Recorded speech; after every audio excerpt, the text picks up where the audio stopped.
What's up my friends, welcome back to the channel. Summertime is finally here, and with summer comes a lot more trail running. And today I'm bringing you my full review of the wildly popular HOKA Speedgoat. This time we have version 6. Let's get into it. Before we get started, I just want to say this video is in collaboration with my friends over at Roadrunner Sports. Now the HOKA Speedgoat 6 was sent to me for the purpose of review. However, no one at Roadrunner Sports has told me what to say. They don't have any editorial privileges, and all the thoughts and opinions are my own. But that said, you can pick up a pair of the HOKA Speedgoat 6 from Roadrunner Sports for $155. And of course, I'll place links in the show notes below in case you want to pick up a pair for yourself. Alright guys, this has been a fun one for me. Especially fun because typically I don't run on trails too often. So when I get trail shoes, especially something as exciting as a new Speedgoat, you better believe I'm excited to go out and try them out, even if I have to drive somewhere to actually test them properly. So let's get started with those specs. Now in the men's version we have 40mm in the heel, 35 in the forefoot, and in the women's version we have 38 in the heel, 33 in the forefoot, both for a 5mm drop. HOKA claims that in a US men's size 10, the Speedgoat 6 will tip the scale at 9.8 ounces or 278 grams. And some good news is that this is 20 grams lighter than the Speedgoat 5. Of course, in my size things get a little heavier, and in my size, a US men's size 12.5, the Speedgoat 6 tips the scale at 11.3 ounces or 319 grams. So really not too bad. Gotta remember, this isn't a road racing shoe. Trail shoes are typically going to be a little heavier. So for a trail shoe in my size, 319 grams is actually pretty good. And the shoe does feel light on my foot. But let's get started at the top. We'll work our way down. Let me hold this up for you guys to see. We can see we've got a good amount of padding around the heel collar. That just creates a lovely step-in feel. There's enough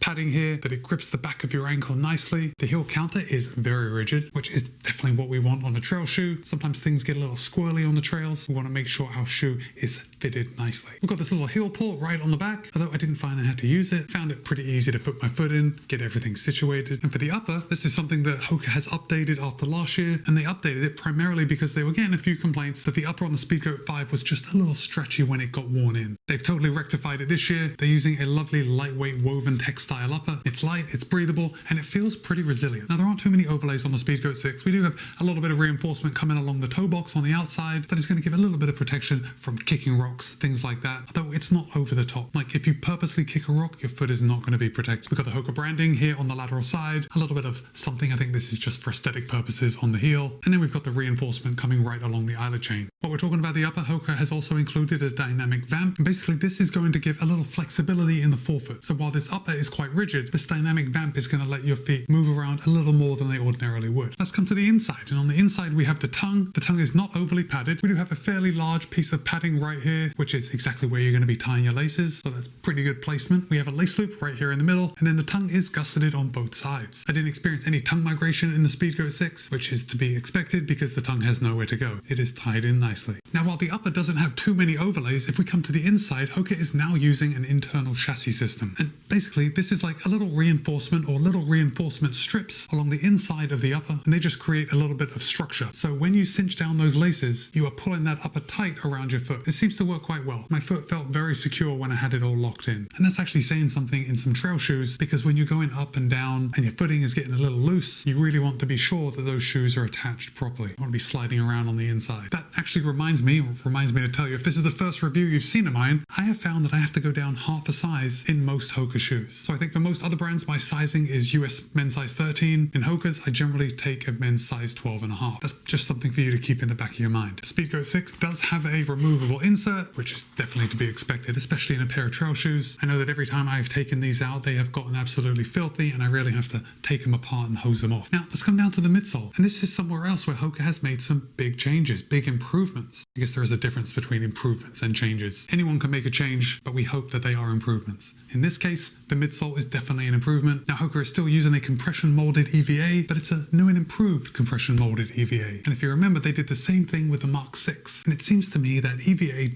kind of has a bad reputation. Maybe it's a little too heavy, but HOKA has done something right with the compression molded EVA that they're using on their shoes, because I found this to be light and responsive, and also with a Mark 6, and it really feels good underfoot. It feels protective, and at least on the flatter parts of the trails, it feels like I can actually pick up the pace. Now, if we come down to the outsole, you can see we have a good coverage. In fact, it's almost full coverage. We've got a little bit of exposed midsole foam here, but HOKA is using Vibram Mega Grip with traction lugs. Now, these are 5mm lugs, and for those of you that know your Speedgoat, you have probably noticed that they have changed the outsole lug design as to provide better traction. Now, HOKA marketing will tell you that these lugs are shaped like little hooves, the hooves of a goat perhaps, and maybe that's true. But I also want to draw your attention, I don't even know if you're going to see it on this camera in the studio, but these lugs on the bottom are actually multi-dimensional. So they're 5mm lugs in thickness, but then they kind of step down just a little bit. And then there is like a little dot of rubber on the step. And basically no one explained this to me, but I assume that it's acting like little teeth on the ground when you're running. Maybe it's creating more surface area so those teeth get to bite into the ground, hopefully prevent you from slipping. But I think it's a good idea. Now, if I'm totally honest with you guys, I haven't got to test this shoe to its potential. I live in Florida, so there aren't too many mountains around where I live. But I have been able to take it out on some smaller hills. There was some mud, there was some dirt, there was some rocks, and I got to run in it in some pretty challenging conditions for me. For the most part, I was using the Speedgoat 6 for some hard-packed trails, and that is where I noticed that the Speedgoat 6 was able to pick up the pace when I needed to. So when I'm running up and down, I'm probably more thinking about just staying on my feet, not slipping. But when things start to get a little level, not so technical, I like to be able to pick up the pace. The Speedgoat 6 handled that well. Oh, I should also say that I did have to run to the trails on a couple of days that I was using this shoe, and while running to the trails, I was running on the road. And while not ideal, this is not like the Challenger 7 that is made for both road and trail running. The Speedgoat 6 was not uncomfortable to run on the roads, especially for a small amount of time. Obviously the Vibram Mega Grip is going to be a little firmer, so when you're running on the roads, it starts to get a little clickety-clackety, but I was able to deal with it fairly well. When I got to the trails, I was happy to have them on. Oh, one more thing about these outsole lugs. Just look at the pattern of them. So on the forefoot, the lugs are pointing down. If I do that, you can see the shape of them. And that's so when you are climbing a hill, these lugs will dig into the ground, hopefully give you more traction. And then on the bottom here, those lugs are reversed and they're facing the other direction. And this is so when you're bombing down a hill and you're landing on your heels and you're trying to stop, these lugs placed on the back of the shoe are giving you that extra braking power. It's a pretty well thought out design. Oh, I do just want to circle back to the upper because it is that woven textile. And I do want to mention that every time I ran in the Speedgoat 6, my feet always got soaked, whether this is from running in the morning and running through grass with dew, running on wet trails, or just sweating so much that I soaked them through. However they got wet, they got wet. And I didn't find the upper got loose at all. My feet were as secure in the shoe at the start of the run as they were at the end of the run. Now, I didn't do any river crossings or stream crossings in the Speedgoat 6, but just looking at the upper, it seems like they would drain fairly well, and the extra weight from me soaking the shoes, even if it wasn't from a river, wasn't noticeable on my feet when I was running. I can't say that about every trail shoe that I've tested. So my overall impression of the HOKA Speedgoat 6 is certainly positive. I would love to really test out this shoe in some like mountainous, rocky and muddy conditions. So I will definitely be keeping this around for future use. So now I want to hear from you. Are you a fan of the HOKA Speedgoat? What was the last version you ran in? And are you thinking about picking up a pair of the Speedgoat 6? Drop a comment and let me know. Okay, it's Matt B. This has been my review of the HOKA Speedgoat 6. Be kind, be happy, run well. I'll see you in a couple of days.